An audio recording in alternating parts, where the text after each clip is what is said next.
مظہر صاحب، سب سے پہلے میں آپ کے پاس آنا چاہوں گا سر، یہ 20 لاکھ لوگوں کا انہوں نے کہا ہے کہ 20 لاکھ لوگ جو ہیں اسلام آباد پہنچے. ذرا اگر سب سے پہلے ہم اس کے بارے میں بات کر لیں، یہ ریئلسٹک فگر آپ کو لگتا ہے 20 لاکھ لوگ عمران خان صاحب لانے کی کیپیسٹی رکھتے ہیں؟ جلسے ان کے بہت اچھے ہوئے، پشاور کے اندر، کراچی میں، لاہور میں بڑے اچھے جلسے ہوئے، لیکن کیا 20 لاکھ لوگ لائے جا سکتے ہیں اسلام آباد؟ شکریہ منصور. دیکھیے، اس کو ایک پولیٹیکل اسٹیٹمنٹ ہی لینا چاہیے. ہمارے یہاں اس شہر میں ایک جلسہ ایسا ہوا تھا جس کے بارے میں سارے میڈیا کو کہا گیا تھا کہ 60 لاکھ لوگ ہیں، اور دوسرے دن اخبار میں چھپا بھی کہ 60 لاکھ لوگ. تو اب آپ کیا کر سکتے ہیں؟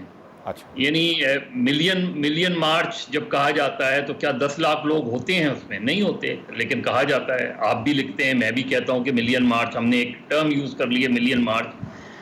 لیکن امپورٹنٹ یہ ہے کہ اگر وہ ٹو بی ویری آنیسٹ، اگر وہ 50,000 کمیٹڈ لوگ لے کر بھی پہنچے تو وہ ایک بہت بڑی فگر ہوتی ہے. ایک ایسی فگر ہوتی ہے 50,000 کمیٹڈ لوگ. دیکھیے، کسی موومنٹ کو چلانے کے لیے آپ کو بہت بڑی تعداد میں لوگ نہیں چاہیے ہوتے ہیں. موومنٹ کو آرگنائز کرنا کس طرح ہے وہ امپورٹنٹ ہوتا ہے.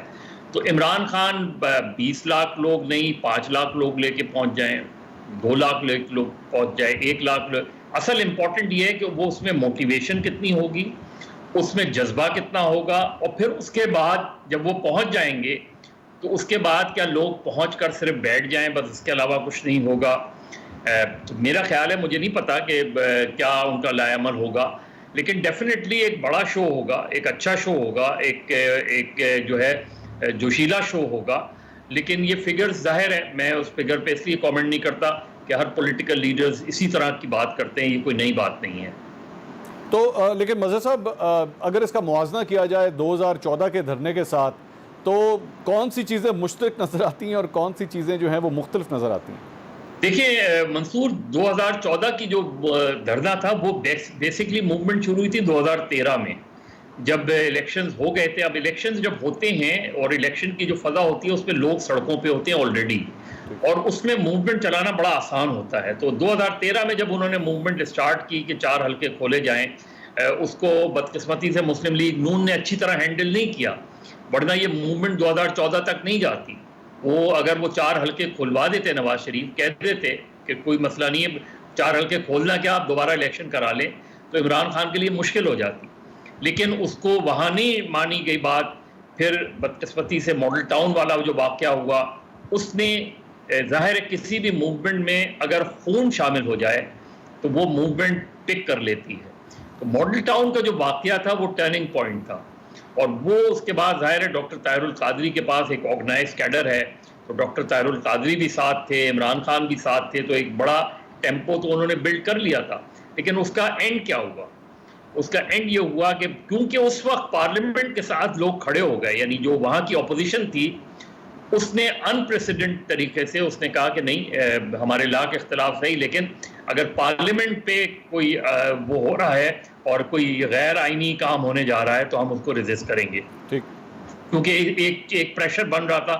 تو وہاں ایک ڈیفیکلٹی ہوئی، لیکن الٹیمیٹلی مذاکرات ہی ہوئے نا. مذاکرات ہوئے، جوڈیشل کمیشن بنا، جوڈیشل کمیشن کی جو بھی فائنڈنگز تھی وہ عمران خان نے اس کو قبول کیا. بیچ میں اے پی ایس والا واقعہ ہو گیا جس کی وجہ سے موومنٹ جو ہے وہ معطل کرنی پڑی، لیکن الٹیمیٹلی مذاکرات ہی ہوتے ہیں اور مذاکرات کے ذریعے ہی مسئلے کا حل نکلتا ہے. یہاں پرابلم یہ ہے کہ عمران خان یا پی ٹی آئی، اگر فرض کریں کوئی ایک بہت ایسی سچویشن ہوتی ہے تو کیا پی ٹی آئی مذاکرات کرے گی؟ کیا گورنمنٹ ان سے مذاکرات کرے گی؟ اس کا رسپانس کیا ہوگا؟ الٹیمیٹلی مسئلے کا حل مذاکرات کے ذریعے ہی نکلنا ہے. ہاں، وہ الگ بات ہے کہ آپ اس کو ایجیٹیشن کہیں، کیا کریں، لیکن اگر صرف محض 2014 کی طرح کا دھرنا دینا ہے تو میرا خیال ہے وہ سسٹینیبل اس طرح نہیں ہو پائے گا، کیونکہ یہ ایک بڑا ہیکٹک کام ہے. کتنے مہینے آپ وہ کر سکتے ہیں، کتنے مہینے ڈریگ کر سکتے ہیں، یہ میرا خیال ہے عمران خان صاحب اور پی ٹی آئی کے لیے ایک چیلنج ضرور ہوگا.